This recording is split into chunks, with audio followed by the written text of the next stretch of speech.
The Zone Coverage Podcast Network.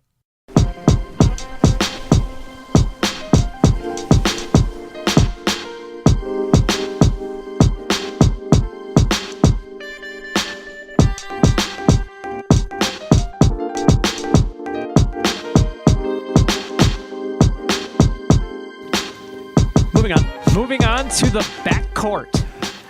The first guy that pops up is a guy that I think Dane could probably talk about for hours. I don't know why that became such a thing. He ran it. I'm about it. He's Dane's favorite GIF character. It's my only GIF character. This is going to be Aaron Brooks. Aaron Brooks didn't play very much. He had a short backup role when Jeff Teague was hurt. I mean, he was a minimum contract guy. He shot pretty well. We don't have to talk about Aaron Brooks. He seemed like a delightful human being. I have a very large sample size Aaron Brooks stat.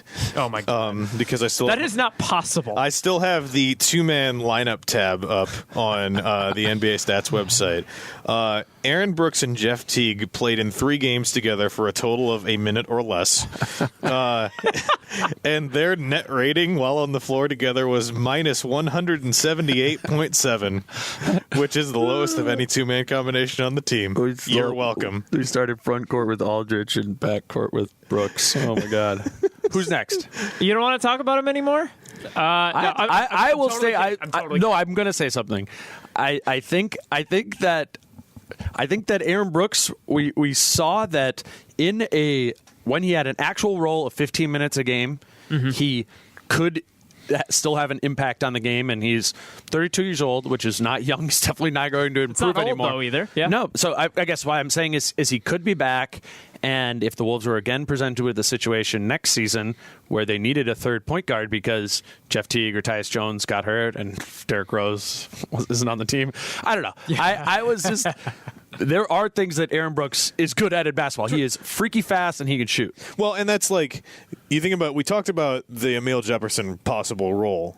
There's still going to be a spot for a third point guard on this team because you have to carry 3 because things like Jeff Teague getting hurt and Tyus Jones getting too technical balls and getting ejected from a game for being too cute, some dumb thing like that. These things happen. They're gonna carry a third guard, and Aaron Brooks isn't at when Andre Miller was on the team and was like Jamal Crawford's age. I would still like the team to use those spots. Have that be a two-way guy. Have it be somebody who's under 25 years old who could potentially be on another contract in the future. Yep. Sure. Speaking of two-way guys, the next guy on the list, we don't have to talk about him for long either. Anthony Brown, he made a 3. That was cool. Skip him. You don't want to talk about Anthony Brown? I don't think we have the sample size, and I don't have nearly as many G League stats about Anthony Brown. Okay, the next guy, he played slightly more than Anthony Brown. His name is Jimmy Butler. I would say he met my expectations with his on-court play. I expected him to be the alpha guy. I expected him to generally be the guy taking the most shots, taking the shots at the end of games, leading the team defensively. I did not expect him. Where he exceeded my expectations was the way he took on sort of that leadership role in the locker room. Just little things that I'd see in the locker room and things that I'd hear about from The Athletic and from Star Tribune and wherever else about his taking a guy like Tyus Jones under his wing or taking a guy like Marcus Georges-Hunt under his wing. He tried to make everyone around him better, and he did that to a degree that I did not expect. I mean, yeah, he was. It's hard.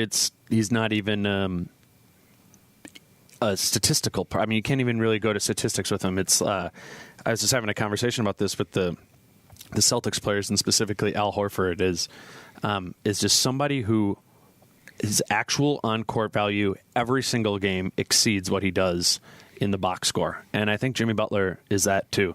That's fair. Yeah. There's such a baseline of what you're going to get from Jimmy that is born out of effort. And that almost makes it like impossible for him to have a bad game. You know what I'm saying? Where it's like he's going to be impacting the game no matter what. If his shot's off, if he's hurt, whatever. Like Jimmy, the mentality that he has, and seeing it up close in person, and watching him play. Well, I guess not 82 games, but watching him play this season in depth, it is it very much exceeded my expectations, and now I now feel like I can say, yeah, Jimmy Butler is a top 10 to 15 player in the league, whereas last year I was more so going off of like, well, everyone kind of says he is, and I watch him sometimes, and like when I watch it, yeah. No, I hear you. And like the beginning of the season, for example, the first 12 to 15 games where he wasn't shooting very much. At first I was kind of under the assumption that, maybe he hasn't figured out how to play with this team yet. I didn't buy into the idea that he was doing it intentionally. He said it was intentional, and after seeing him come out of his shell and really take over in the scoring column, I mean, I believe him now, basically. I mean, he can do whatever he wants on a basketball court to a certain degree, and I totally agree. Everything he does is out of effort, is out of high basketball IQ, and it's out of just, I mean, it's kind of cliche, but there's a certain will to win that he has that not every player has, and it was something that he kind of complained about at the end of the season about some of his teammates, but he has it, and this team would not be a shred of what it was had he not joined this team this year. Absolutely. I mean, yeah, what more is there to say? We talked about how you can't really see the impact in the statistics on him. His season, just looking at basic stats, not looking at the advanced stats, was basically identical to his last three. Like, he was slightly better field goal percentage, slightly worse in rebounding, and other than that, it was pretty gosh darn close to last year. And that's like not necessarily a bad thing, because he was the best player on the Bulls last year. He's the best player on the Timberwolves this year.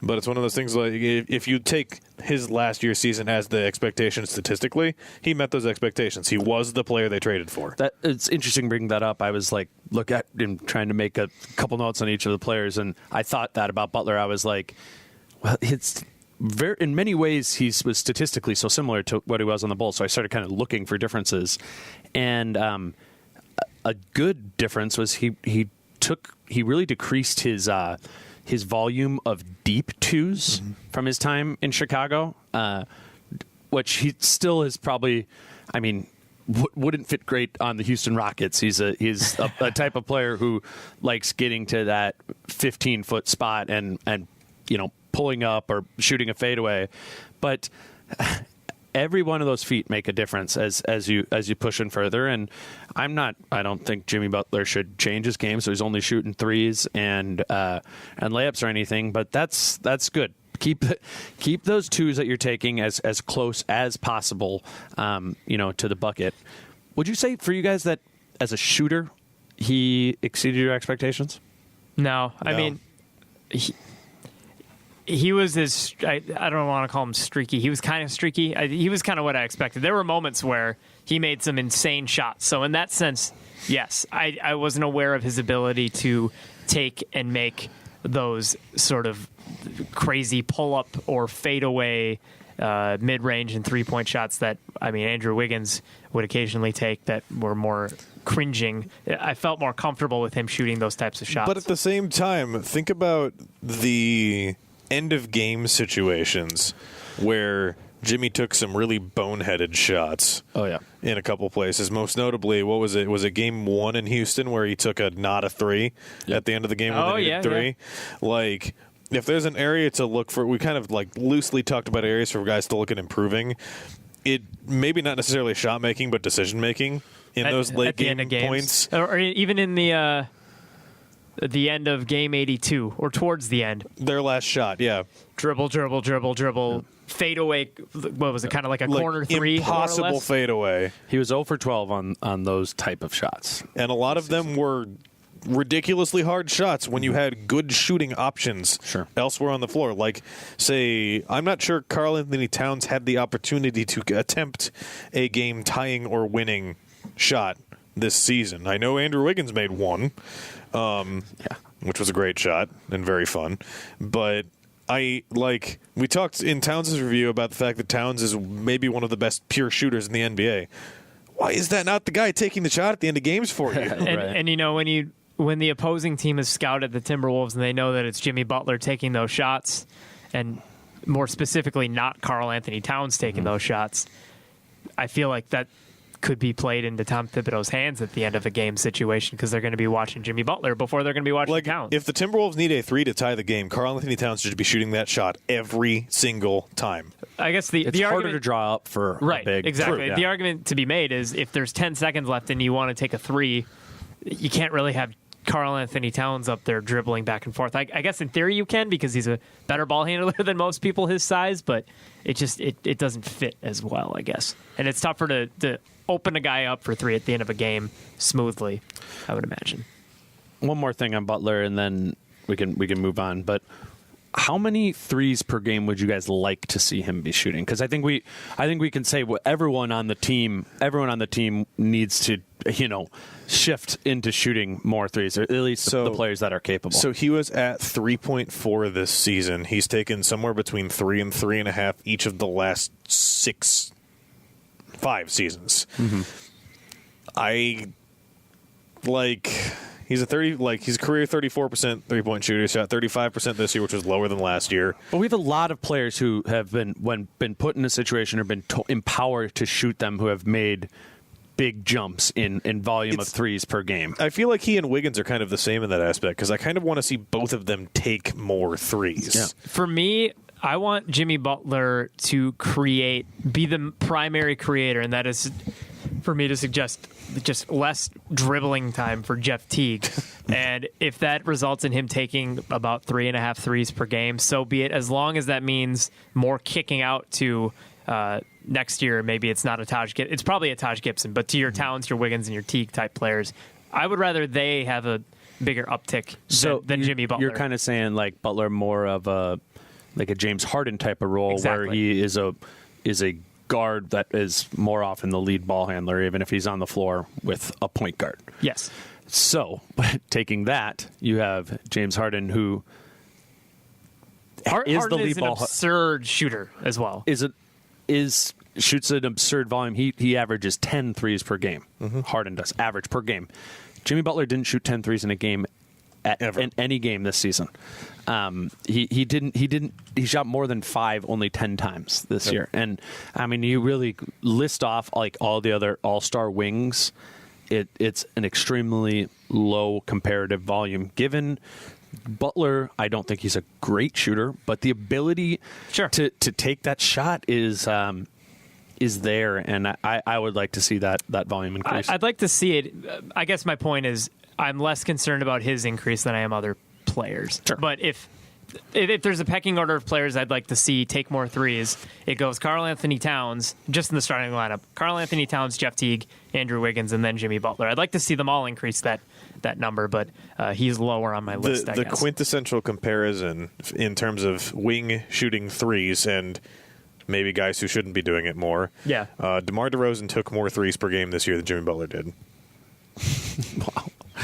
Not by much, but because and that number started what? It was like up at 38, 39% for a good chunk, and it ended at 31. But I think it's fair to say that Jimmy Butler is just a better pure shooter than, well, he is. Yeah, but the point is the opportunities, right? Because DeRozan, even though he wasn't making it at that high of a rate, was taking the shots.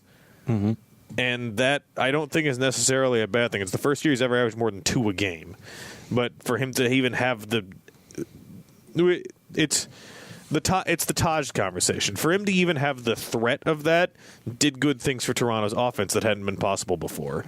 And the same thing, if Jimmy's more willing to shoot that and is going to shoot more of the time, because like DeRozan and Wiggins are brought up together a lot, and Wiggins is a better 3-point shooter than DeMar DeRozan. Yeah, as much as he's criticized. When DeRozan was at his, or when the Raptors were at their best, was when DeRozan was hitting his threes. So, I mean, that correlation helps too. Anything else on Butler? He was good. He was very good. He was good at the basketballs. There are reasons that he was on the fringes of the MVP conversation before he got hurt. The time that held him out for most of the end of the season, because he was he probably won't now because he was out for 22 games this season, but I feel pretty good saying he would have gotten at least a few like 4th or 5th place votes on the MVP rankings, and they would have been pretty deserved for what he was able to do. Yeah. And he might next year if he can play 75 games, but he has not. He's not been doing that recently. So, but health is obviously paramount with him. He hasn't played 82 games since his second year, and he played 26 minutes of games that year. And the specter of the later conversation is he is entering the final year of his contract. That is another thing. That will be for another time, though. A guy that who decided reportedly that he will not renew his contract because he had a player option was Jamal Crawford, who's next on our list. You guys were right. I just want to say that on record right now. I did not think he wouldn't be back, and you guys called that very well, so credit to both of you. There was just a vibe around him that I saw kind of percolating as time went on, and it started as early in the year as I think it was December when he started saying, like, when he was answering honestly disappointment about the minutes he was getting. He said there was conversations about the minutes, and those conversations, it's that part of the bargain has not been kept up on the Tibbs' side, and it's kind of a bummer for a lot of reasons, not on the court reasons, but one, Jamal was obviously a very nice person to be around, but I also think it's a bit of an indictment on the state of the team and the belief in them where they're going next year, at least. That Crawford was like, I mean, that's Crawford essentially saying, I don't believe in this team next year. Yep. Is that what he's saying, do you think? I think on the other hand, you could just say, this team is good, but I don't see a place for myself on this team when they're good. Because there were the comments about his minutes not being what he would have wanted them to be earlier in the season. I think it's both, in my opinion. But sure. He might think he can get more minutes elsewhere, and it's like when he was on this podcast, he wants to play. Mm-hmm. Like more than just about anything else, he wants to play basketball and keep playing basketball. And he was given that opportunity completely in Los Angeles with the Clippers to play a large volume of minutes on a team that had a better record than this Timberwolves squad did. So I think Jamal thinks he can still be that role on a team. I'm not sure which team it is that's going to give him that option. That's a good question. But I think he does seem to really hold a lot of respect in the league, at least amongst the players. Peers, so I think somebody will want to bring him in. When the Timberwolves signed Derrick Rose, I expected there to be more. I think everyone expected there to be some fear from Tyus Jones about that signing because there was fear that he would take his minutes, but. Because we thought Derrick Rose was a point guard. Yeah, well, I mean, then he signs here, and Derrick Rose is playing off the ball. So in a lot of ways, he took Jamal Crawford's role. So, I mean, even past the minutes thing that happened well before Derrick Rose was signed on this team, maybe that was the nail in the coffin for Jamal. Maybe he saw Derrick Rose sign here and thought, well, what the hell am I doing here? And then? Especially, like, we talked about Rose's role in the playoffs. Like, Rose being as impactful in essentially the Jamal role in the playoffs, even if they did play they both got chances to do it. Yeah. I think Tom Thibodeau trusts Jamal Crawford, and I think he trusted him more than some people would have preferred. There were one of my favorite tweets, and I went back and forth with you, Dane, via text about this quite a bit. The Wolves were in a pretty big sample size, 12th in the NBA in defensive rating when Crawford wasn't on the floor this year, but I mean, anyone that watched him play defense, that was the part that exceeded my expectations in terms of how bad it was, honestly. I have seen some pretty ridiculous stats about just how bad Jamal Crawford looked in defensive metrics this year. Many of them had him, like, dead absolute last in the NBA. Like, he was really bad. A lot of the times I try and, like I was doing with Gorgie Jang earlier, like, try and provide the argument for why maybe what the numbers are missing. I don't think the numbers are missing much with Jamal Crawford. Because the argument with literally everybody else's bad defensive numbers is, well, how many minutes did they play with Jamal? Because that's probably the problem. So we can't do that with Jamal because Jamal was Jamal. And I mean, that goes back to Gorgie Jang too. how many minutes did Gorgie get with Jamal, and how many minutes did Gorgie with the starting lineup?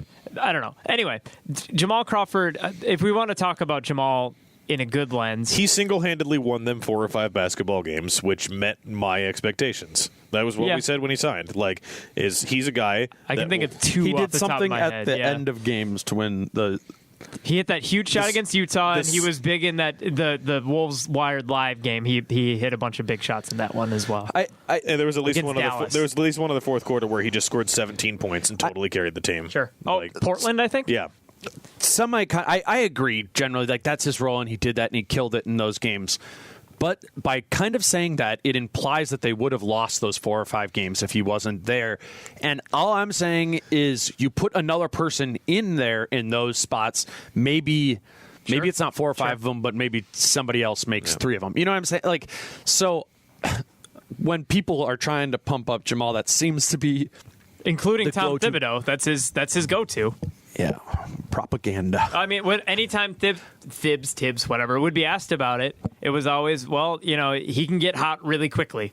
So we need him out there in case he gets hot. And that was that's always been the thing with Jamal Crawford is he can get hot really quickly. It's just not what it used to be. He used to be able to get hot really quickly, and it would happen more often. He could have when he'd get hot, he'd stay hot for like 3 or 4 games. But that's not as frequent anymore. And the flip side of the coin to my comment is how many games did he shoot them out of by taking too many shots when he wasn't feeling it or just going? Bad defense. 1 of 9. But it was I harped on this in the playoffs. Is the problem with the biggest runs of the game is that they stopped scoring, not that their defense was atrocious, because it exacerbated the problems that their defense caused. So when he goes out and goes 1 of 9, 2 of 10, 2 of 11.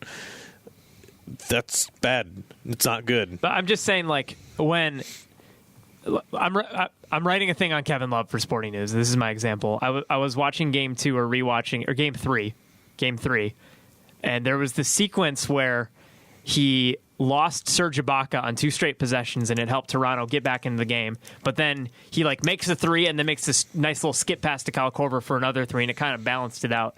How often did Jamal Crawford's offense balance out his defense, even on the nights when he shot well?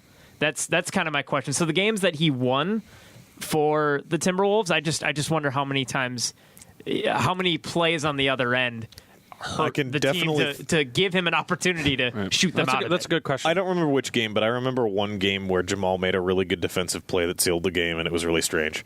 I know it happened at least once this season. Sure. I will say that. I'll go a little more broad, and I think about a lot of the time we talk about the terrible defense was those units that Jamal was on with 3 or 4 other bench players. So he's out there, right? Maybe like a Gorgie Jang. But I also think about in those times where the defensive tragedy is occurring, that Crawford was also running a pretty good 2-man game with Gorgie and would be dropping it off to him by the bucket, and there were times where Jamal did more than just be an isolation scorer offensively. And so I think maybe, Tim, with your point there were times when he was a good facilitator and all over positive offensive player that covered up the negative on the defensive end. So it's not like every time he was out there you're like, Jamal Crawford can't play. But I wish there would have been not. I wish there would have been I don't know, a little more diligence done on Tibbs' part and kind of picking and choosing when those minutes happened. I will not miss the lineups that had Tyus Jones, Derrick Rose, and Jamal Crawford in them. Those lineups didn't suck all the time. They didn't suck all the time, but I will not miss the theory behind them at all. Yeah, that's what I was saying. It's just like... Oh, no, I'm thinking of Jeff Teague, Derrick Rose, and Jamal Crawford didn't suck. I think that when you put Tyus in there, it was worse. Just the three, that particular combination of 3 guards, which, like, I went to look at the net rating in the regular season, that wasn't that bad. But the thing is, what you need to, with something like that, and the sample size isn't going to be big enough for me to give any real... credence to if it was good or bad. I would just think about it. It's just the theory behind it. It's 2 point guards, 2 small point guards, and Jamal Crawford. I mean, that just when you're a team that you struggle defensively, particularly at defending at the point of attack, to run out, just 3 small or weak defenders. it was the theory was very flawed and just bizarre that we went from only one point guard can play at a time to suddenly, I'm really enjoying this 3 point guards and also Jimmy Butler at the 4. So I think that's enough for Jamal. But we thank him very much for coming on our podcast while he was here. There were good points of Jamal. I mean, he was a good locker room presence. He was very vocal. He was a very positive person. I mean, he was a joy to talk to as a media member. One of my favorite people to talk to in the locker room. Just a good dude all around, and I mean, he's had an incredible career. So we can say that for sure. Our next guy is Dane's other favorite guy. Oh, well, yeah. Marcus Georges Hunt, speaking of small sample size.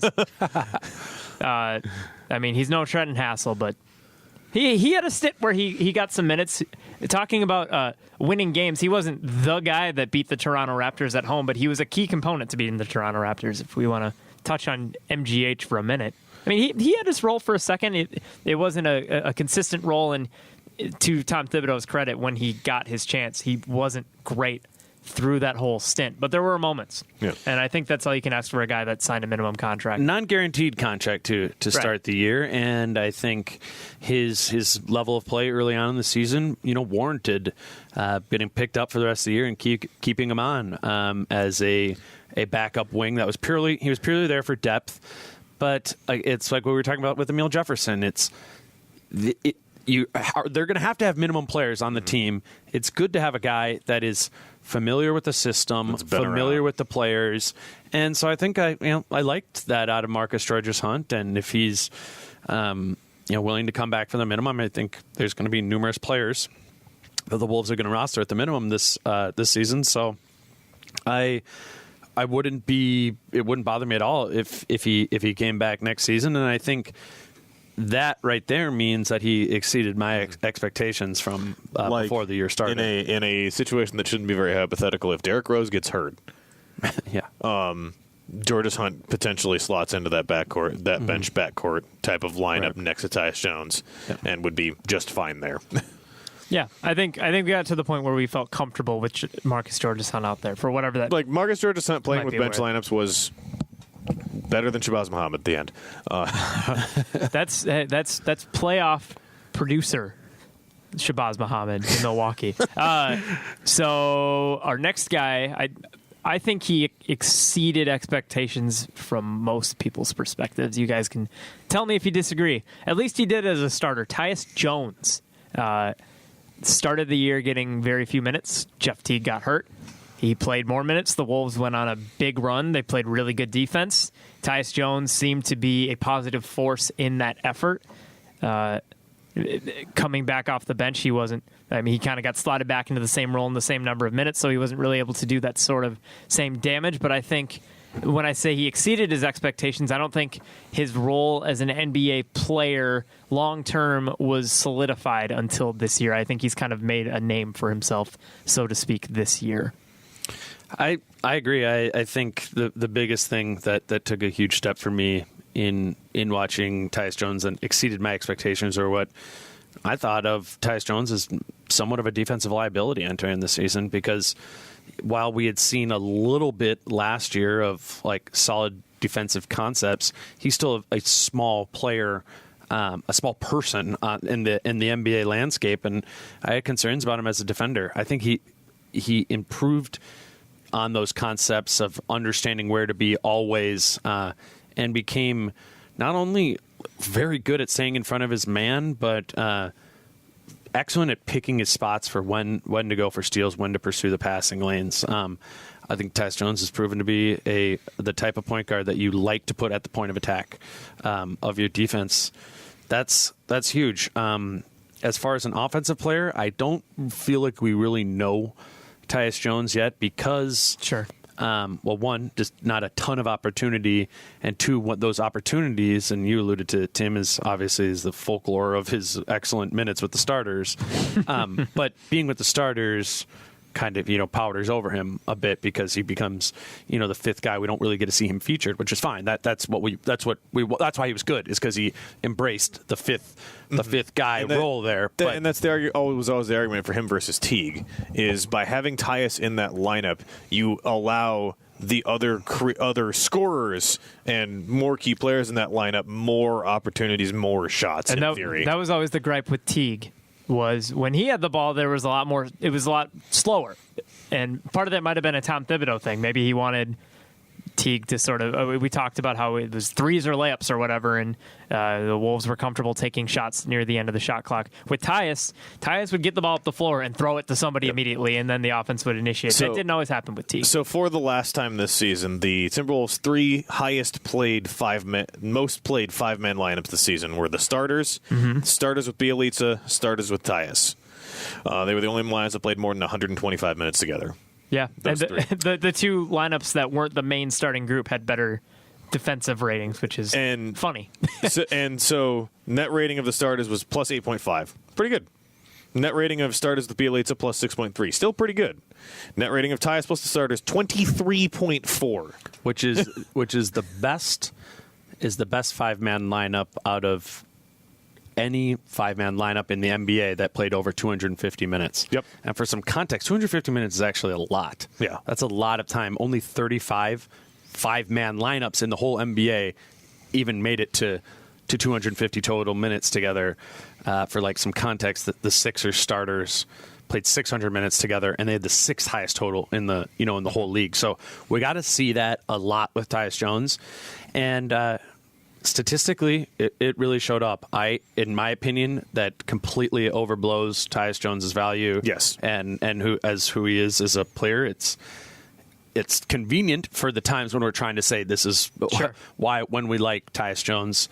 It's good ammo for his agent. Yeah, right. Sure. Yeah, or just Twitter. But yeah, he's someone I would want to stay around if I had some more confidence about the future, or there wasn't so daunting. I'd love them to try and convince him to sign a contract. I was going to say his contract situation is something that we're going to talk about next week because I think it's very interesting. Given the financial wall they're up against, and that level of player very rarely receives a contract extension, a non-starter that's coming off their rookie or coming into the last season of their rookie deal, I would think it's very unlikely that the Wolves commit any more long-term money than they already have right now, and also they're probably going to give a contract extension to Towns, so that would be even more with Tyus. So I think it's going to be next year is going to be his year, and that's to determine if he sticks around or if the Wolves kind of let him bounce after year 4 of his career's done. That'd be a bummer. Here's your one interesting, while I'm still looking at lineups on Tyus. This is the only interesting thing we've said. Your one interesting thing. My final interesting thing. We suck. Of all two-man combinations on the roster that included Tyus Jones, the only ones that were negative by net rating on the season were Jamal Crawford, just barely, and Derrick Rose and Sabaz Muhammad. Every single other two-man combination that Tyus Jones played with on the roster at all was positive. Well, doesn't suck. How many total minutes did he play this year? Like 1,800 maybe? Not that. Well, yeah. Well, as you're looking that up, we're going to move on to the guy that started at point guard this year, Jeff Teague. Yep. I think there is reason for us to say that he met expectations, and I think there's plenty of reason to say that he fell below expectations. What say you?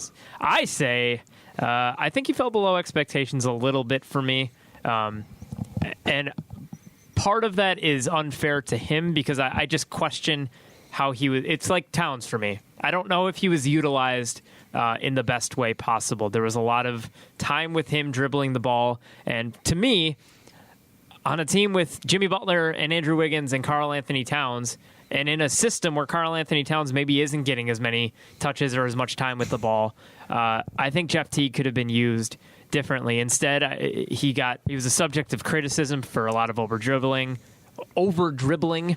But all that said, he shot the ball pretty well.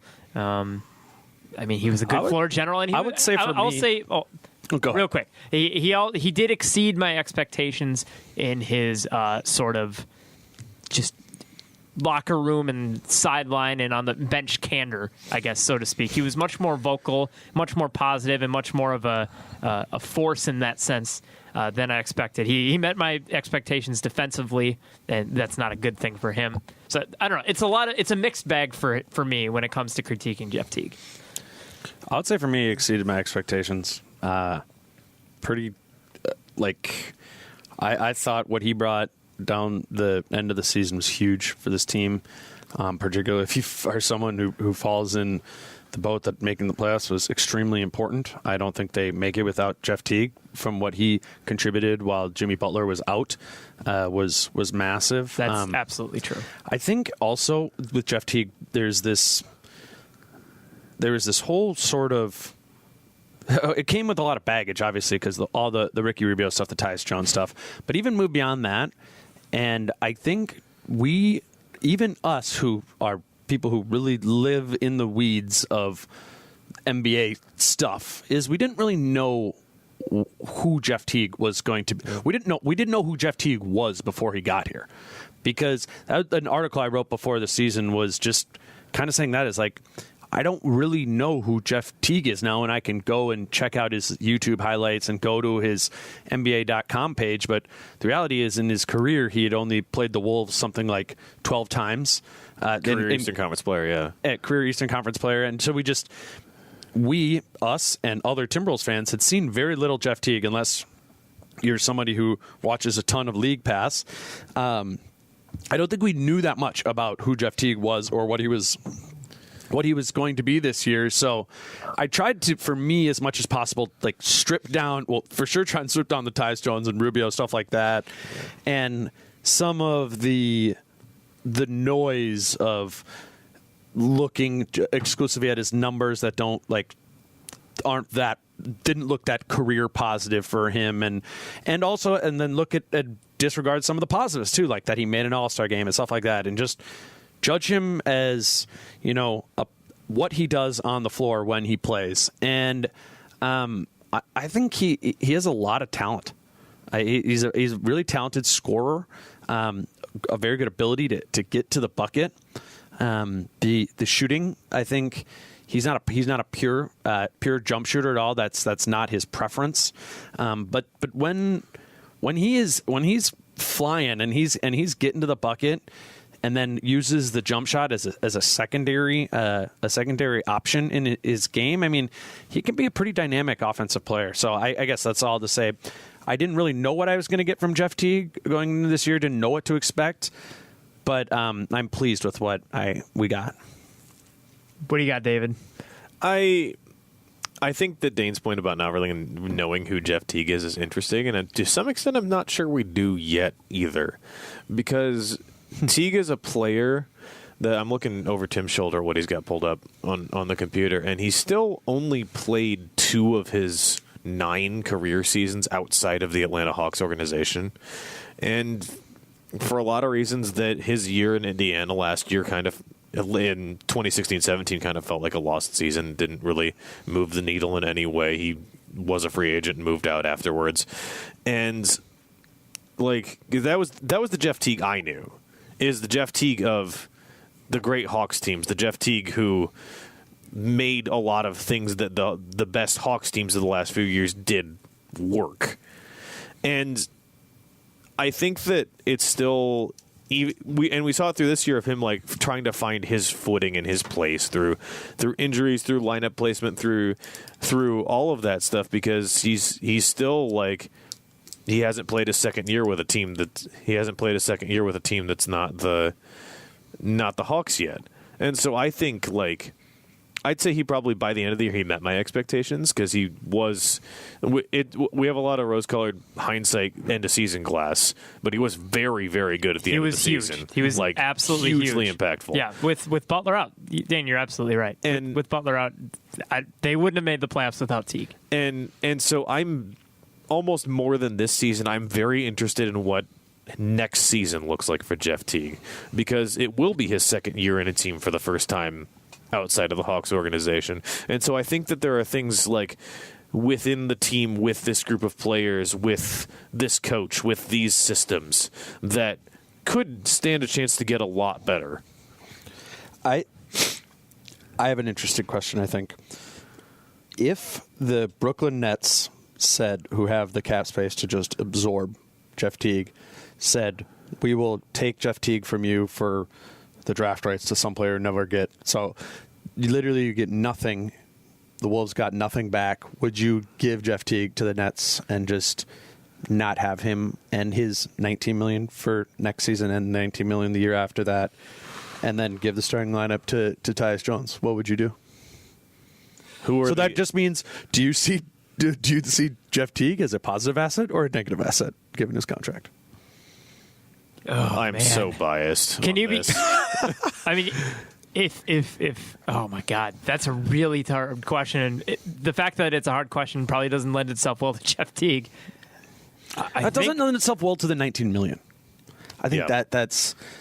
It doesn't lend itself well to the second remaining year. If he was on a Taj Gibson contract, as in 2 years, no. If that extra year, though, that makes it tougher. Given what is at stake in summer 2019, I would be interested. It's not necessarily about Teague; it's about the cap flexibility. Just to be able to, like, if you say we're starting Tyus Jones, it's not necessarily that we're getting rid of Jeff Teague. It's that we're going to start Tyus Jones, who we feel good about, and we can go get a backup point guard who's going to make a lot less money than Jeff Teague does. Well, so what it would look like in practice from a salary cap perspective is the Wolves would be about $10 million under the salary cap, which means that they could either bring in a player of $10 million value, which is like what Darren Collison signed for this offseason, or that could be a wing or whatever. And they could use the mid-level exception then on another player. Yeah. So you're talking about maybe you could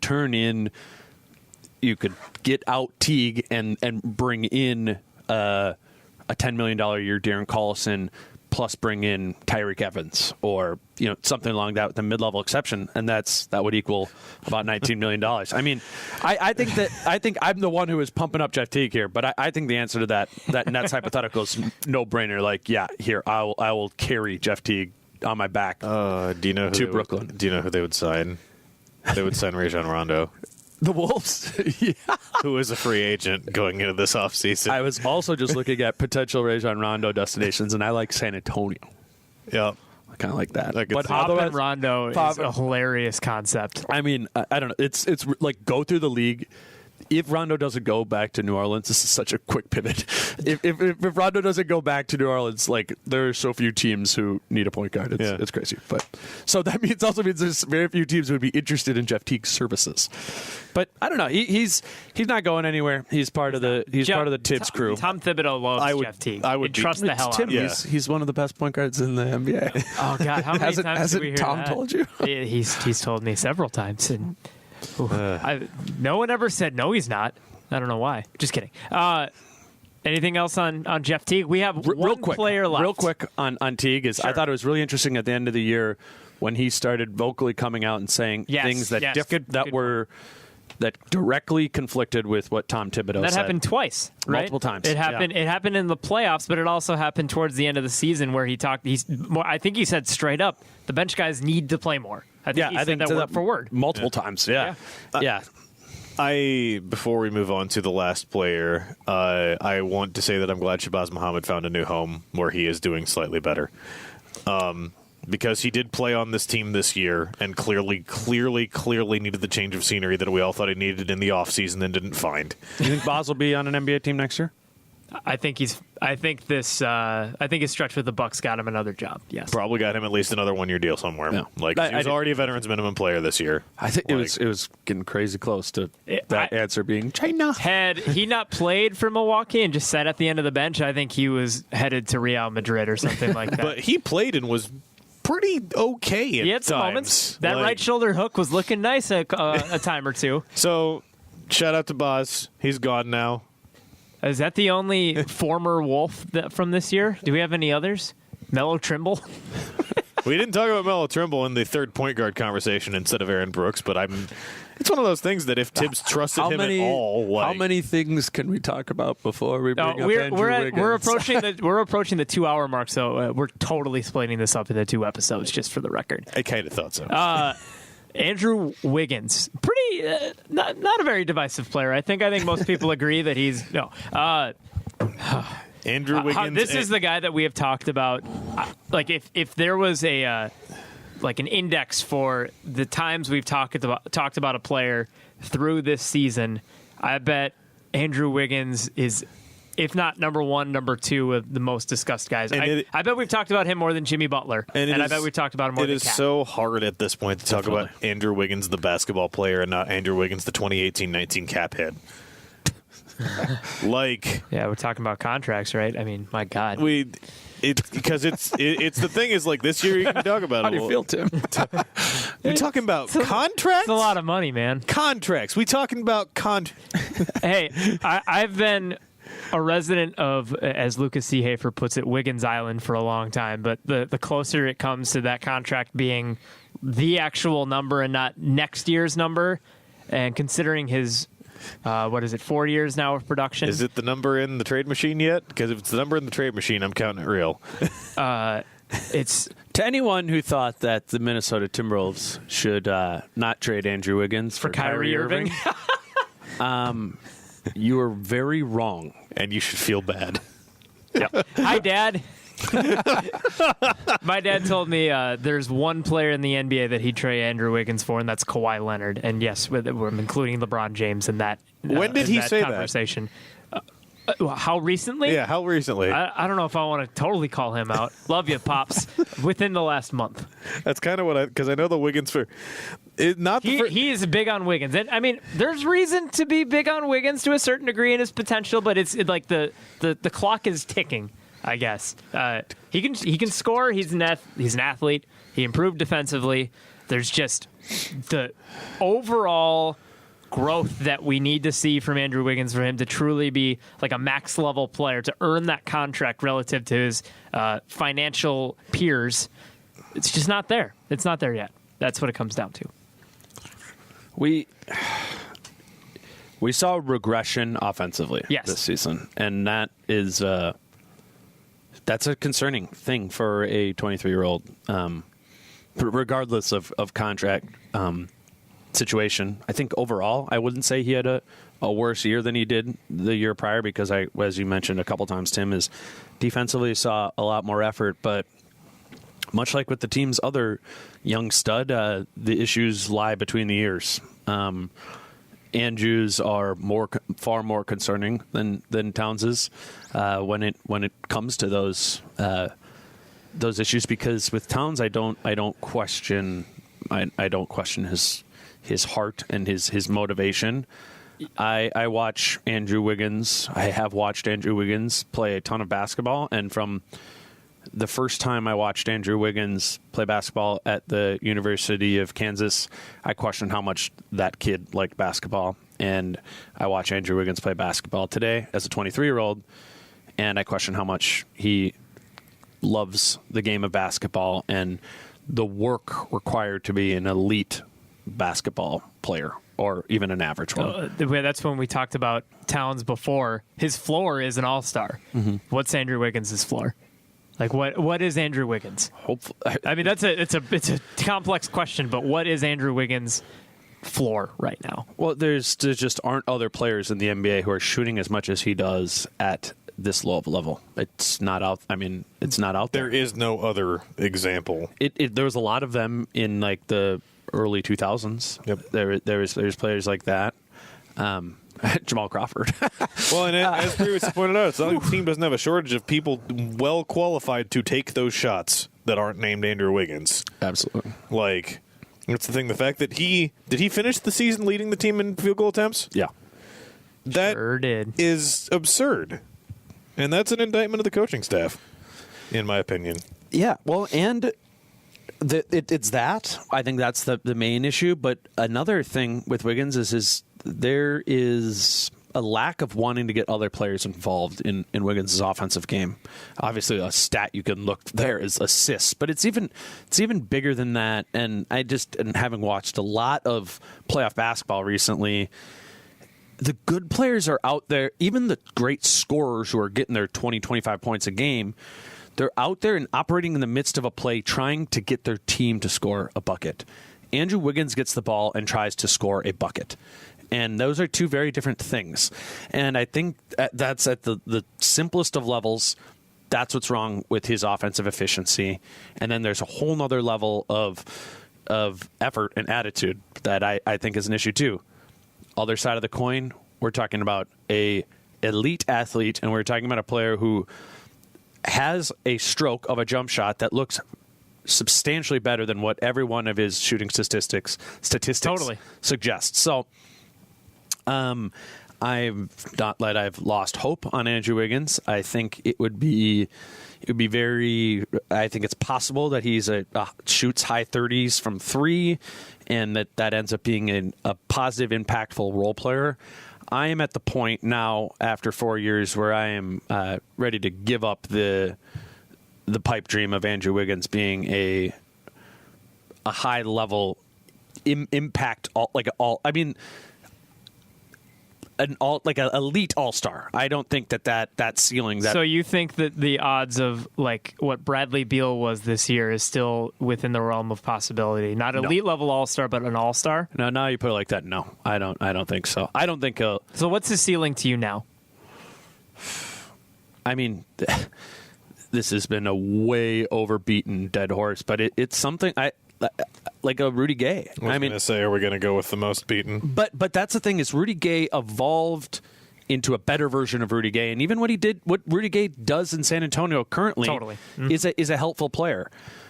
But the DeMar DeRozan, who has his flaws as well, Andrew Wiggins getting to that level, I think has a 0% chance of happening at this point, because what makes DeMar DeRozan great is his effort and desire and will to get better. And I don't want to say 0%. I don't want to say 0% because that's like ridiculous. I don't want to go good pile, bad pile. But how can it be the expectation anymore? I guess that's what I'm saying is, how can we say it's coming?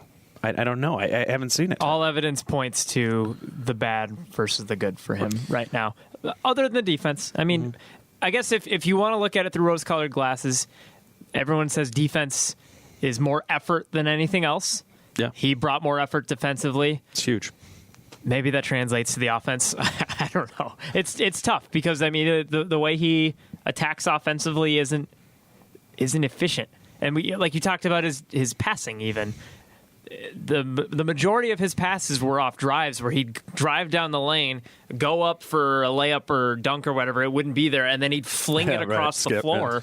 Yeah. And he was pretty good at it, but how often did that result in an assist? Not very often. It wasn't useful. Like, I think he's a better passer than his passes suggest, but he's not doing them well, I guess. So just by raw numbers of passes made, which the player tracking stats on NBA.com have, of the 5 starters, Jeff Teague made 57.5 passes a game.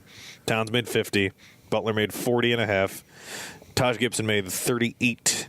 Andrew Wiggins made 22. Ooh. That's brutal. Of the 5 most comparable players, and Tyus Jones and Nemanja Bjelica, both who played significantly fewer minutes, made more passes per game than Wiggins did. Sean Marks here. The same trade is on the table from my Brooklyn Nets. In a heartbeat. Sorry. Oh, God, yeah, I think so. For nothing? For nothing. So, in a heartbeat. Because we agree. I know we agree about if the Blake Griffin deal comes, you take that in a second. That's a no-brainer. That was what I was going to say, was when we talked about this a long time ago, I said I don't see Andrew Wiggins getting a Blake Griffin offer, and I think I got roasted on this pod for saying that. Are we saying that there's a 180 going on right now? I just wanted to throw that out there. That's fair. Petty Tim. Take your shot. I get petty when I get behind the production. Tom Petty. All of us would take. We all got. That was incredible, Dane. It's getting late. Tim's losing his mind away from the God. microphone. This is like a way better joke if you know Tim well, too. Oh, man. Anyways, so I'm not going Jesus. to. Wow, that's what happens when we go over 2 hours. Yeah. Shit gets crazy. Excuse me. Do we want to? I mean, that's a lot on Andrew Wiggins. There's one individual that we haven't reviewed, and they Can I ask you guys one more Andrew Wiggins related question? Just kidding. Yeah, go for it. Andrew Wiggins does this next season by February, and he is an all-star. Does X. What is that? Plays better. No. If he shoots more efficiently, I think he could be an all-star. I think that's the big thing for him. If the defense stays where it was at the end of the year and he shoots the three and maybe eliminates some of those twos and just shoots more efficiently, he can be an all-star. What did he Next year? Next year. How many points per game did he finish with? Like 19 and a half. 19 and a half, so basically 20. Okay. If he's averaging 25 and 5, he's an all-star. 17 and a half, sorry. 25 and 5. And the 20 is not the part that I'd be worried about.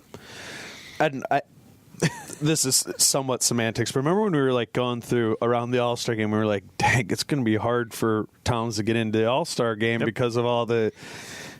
I think it's a lot, not only because that would be a huge step forward for Andrew Wiggins, but because the West is so loaded too with All-Stars. I mean, it's a really high bar. I mean, Tim, it really struck me when you brought up Bradley Beal, and I'm like, oh my God, that's I guess Bradley Beal's probably a lower level All-Star, right? Technically, yeah. And, at least a first timer, right? And oh my gosh, if we could turn Andrew Wiggins into Bradley Beal. It would take, but for Wiggins' type, you're probably not going to get like a Beal type, but you have to think about like a Butler type line. Like Butler's lines early in the season where he was getting like 15, 7, and 5.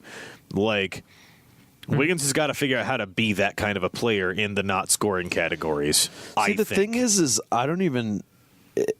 It doesn't even need to be the like classic 25 and 5, like the points, assists, rebound stuff. I think my answer to the question would be: is the Wolves are like the 1 or 2 seed? Yeah, they've got to be the best team in the West. Sure. Yeah, and obviously he would probably be averaging close to that too. But like for me, just based on last season, if the Wolves are the number 1 or 2 seed in the West, Wiggins probably makes a leap. But it also wouldn't shock me if that leap happened in part because 1, Towns becomes a better defender, and then 2, it wouldn't shock me if Jeff Teague was the third best player in that situation, or the third most efficient player that played more at an all-star level. To hark back to an earlier point, that's the 2015-16 Hawks recipe. They have 4 all-stars. They had 4. Yep. Teague was the least likely to make it. They had 4 all-stars. They were the best team in the East, having a absurdly good season. Operative term East. East, you're right. Yeah. But other than that, every star guard in the West gets hurt in January, and he gets selected by default. No. I mean, it's. I guess I ask earnestly, trying to calibrate how far away it is, because God, it takes to get him in. He's probably the 4th best player on the team, so they have to be the Warriors. The Warriors can get 4 players in the West. Yeah, they have to be the Warriors. There you go. That's how. There's your positive. There you go, note. Tibbs. We got to send this to Tibbs. Just become the Warriors, and you'll be fine. Everything will be good. I was going to say we should review Tom Thibodeau as well, but we're at 2 hours and 7 minutes. We got a whole lot of summer. We have to spread out this as much as we can because, there are going to be some dead periods of the Timberwolves offseason. Especially if, as I think all of us thought at least one point, they were trading the draft pick. If they trade the draft pick, we're not going to have very much draft prep we're going to feel like doing. So there's that. Get ready for a really fun NBA draft guide from Zone Coverage. But they can't trade the pick till after the draft. So it's going to be like. So we're going to have to do draft prep that we think is going to be totally useless. They can trade the rights to the pick on draft day. Yeah. But they would. But it's going to still be... select. They would be them selecting in name. They'd be selecting for another team, so we'd hear about it the night of. The 7th pick this year, which was technically their selection. Yeah. No, I think it's going to... I think the offseason is going to be... Well, first, the rest of these playoffs, which we didn't talk about, but we're not going to, I think have been awesome, and I think this offseason is going to be wild. And the Timberwolves, it has a chance for the Timberwolves to be wild too. There's arguments to be made that a lot of the chess pieces need to be moved around. Now, from what we know of Tibbs, what we talked about last time was not that much. We don't know that much about Tibbs because he's so close to the vest. But what we assume from Tibbs is that he's probably going to roll out something similar to last year. Though both he and Scott Layden emphasized aggression all the entire press conference last week. And aggression for the Timberwolves in the offseason this summer looks like a lot of throwing stuff out back and forth. It could be there's potential for massive changes to happen. Scott Layden, the quote of the presser for me was when he said that he could have been more aggressive at the deadline, and that's should. He said should. Right? Should have, right. Yeah. And he said that's on me for that not happening, which I don't know. If I'm a fan and I'm speculating, I don't think it's far-fetched at all. I think it's safe to assume that he's going to be aggressive in the offseason, making moves. Trades, signings, whatever. You can't be too aggressive with signings, but trades, I could see something crazy happening. Ready. But again, we have lots of time to talk about that. I'm ready for the single most confusing trade to say in NBA history. The Gorgie Jeng for Luol Deng special. Jeng for Deng? Oh, God. I'm not even going to go into that. Can we? Yeah. We got, you know what we should do is... That's Deng Jeng. Jeng Deng. You got to end this. You have to get us out. It's all on you. Okay. Well, I'll get us out. For Dane Moore at Dane Moore NBA, David Naylor at Prof Cedar, I'm Tim Fakelis at TIMFAKLIS. This has been another really long edition of Wolves Wire that will be split up into 2 parts. We'll see you next time.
That's it for part 1. We'll have part 2 up on Tuesday. Until then, thanks for listening.